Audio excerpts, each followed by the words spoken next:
Terima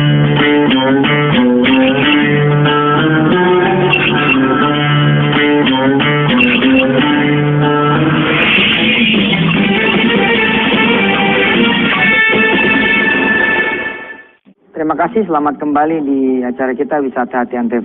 Ya, saya menulis di salah satu buku saya, di Berpikir Besar Bertindak Besar, bahwa malaikat Allah bertebaran di muka bumi melaksanakan tugasnya.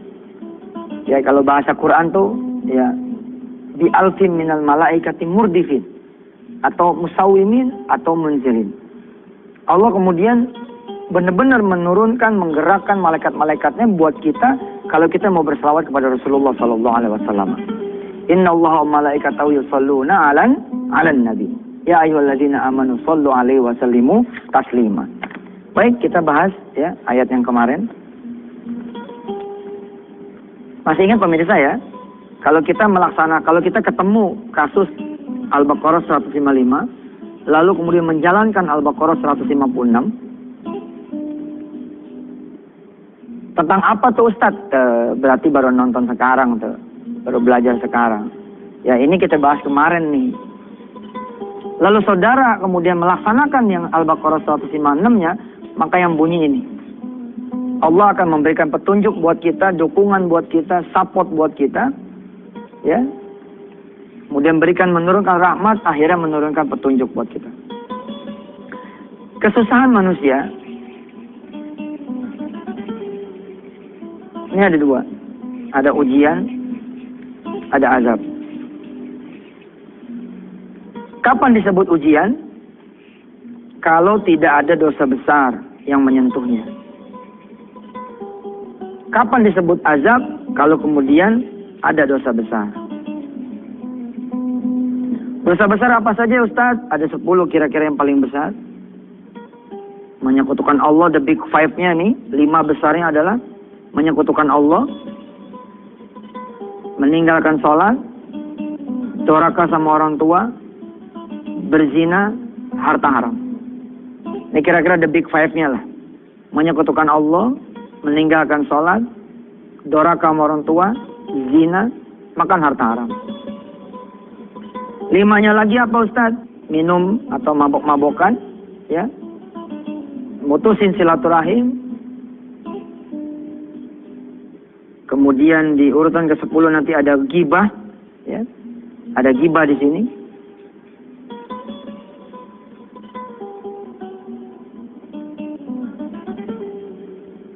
Menyekutukan Allah, meninggalkan sholat dengan sengaja, muta'ammidan, kemudian membuat orang tua kita menjadi sakit, berzina, harta haram, minum-minuman, obat-obatan, mutusin silaturahim, kikir, dan yang terakhirnya adalah ghibah.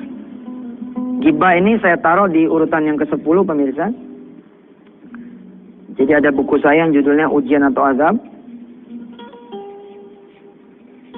Ini terangkum di dalam kuliah Tauhid. Ghibah ini saya tempatkan di urutan ke-10. Kenapa? Karena ketika kita melaksanakan ini namanya ghibah, Masya Allah, kita tidak melakukan nih 9 dosa yang atas. Cuman yang kita omongin, melakukan 9 dosa yang atas, itu buat kita semua tuh dosanya.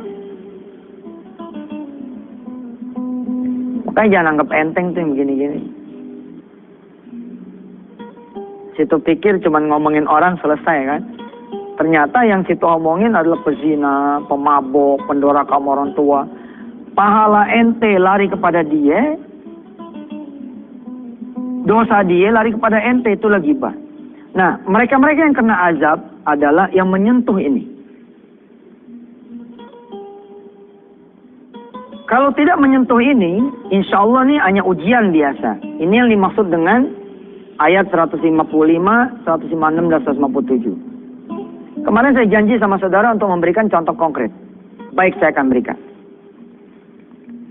Ada seorang guru, ya, hilang motornya. Dia nyangis, dia nyesek dadanya, dia bilang kepada Allah, ya Allah, ini ujian apa yang kau berikan kepada saya? Terus dia lakukan muhasabah. Dia liatin motornya bukan motor haram, motor halal. Dia nabung dikit-dikit sampai kemudian kebeli itu motor. Dia bukan diktator, jual diktat buat beli motor. Ya, nggak ada dia jual diktat, nggak ada. Diktator. Ini istilah kita zaman waktu masih kuliah nih. Sama dosen yang jual diktat kita namain diktator. Emang jahat banget sama dosen tuh, bukan bagi malah ngeledekin. Harusnya sama dosen tuh ya tanya, Pak, kemarin naik apa? Naik bus. Aduh, pakai motor saya aja, Pak. Yang bener nih, iya nggak apa-apa, Pak. Oper kredit. Nah itu namanya jualan loh ya, bukan yang ngasih.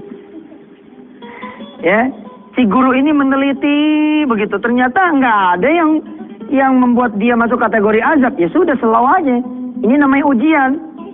Nanti muncul nih, alaihim salawatunnya muncul, rahmatnya muncul, muhtadunnya muncul.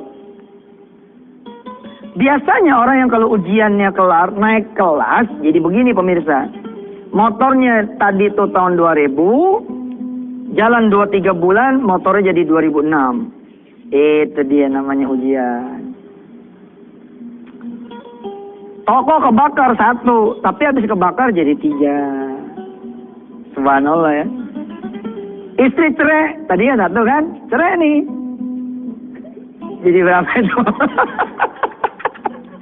Nggak ada. Yang begini mah sensitif, pemirsa, maaf. Ampun. Satu Yusufna, bercandanya begitu. Istri tadi cerai nih 1. Gitu. Begitu kemudian nikah 1 juga. Tapi 1 nih bawa anak 3. Jadi tambah lagi anaknya. Ini ujian gitu. Terus kalau yang azab gimana, Ustadz? Azab tuh begini, utang di tahun 95, 7 juta gitu loh. Tapi di tahun 2000, 17 juta. Tahun 2010, 700 juta. Oh ini dia, dalam tuh namanya. Bener, ini kondisi azab begitu. Bukan makin susut, lu makin naik. Mesti mikir gitu. Mesti mikir, kenapa nih? Penyakitnya asam urat, kolesterol, gula, diabetes, ngumpul jadi 1. Nah, mikir. Jangan-jangan ada sertifikat orang yang dikekepin, tuh nggak? Ada harta orang yang belum kita pulangin, sehingga itu ngumpul. Ustaz nggak begitu kali, ya terserah.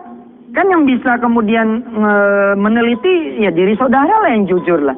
Saudara cuma perlu cermin kejujuran begitu, saudara bisa lihat. Oh, saya ini ujian, oh, saya ini azab. Nggak boleh saudara begini nih, ditengokin sama orang. Kenapa Kak Haji, ini Allah lagi menguji saya. Tapi pada saat yang sama, malaikat begini. Menguji apaan? Orang ada sertifikat orang dipegangin sama dia. Ada tanah yang diinjak sama dia. Kemudian nggak dibalikin kepada yang punya. Ini namanya bukan ujian, ini azab. Insya Allah kita masih punya satu segmen. Setelah yang satu ini kita akan tuntaskan. Bagaimana kemudian supaya kita masuk kategori yang merupakan rahmat Allah. Baik itu ujian maupun adab. Setelah yang berikut.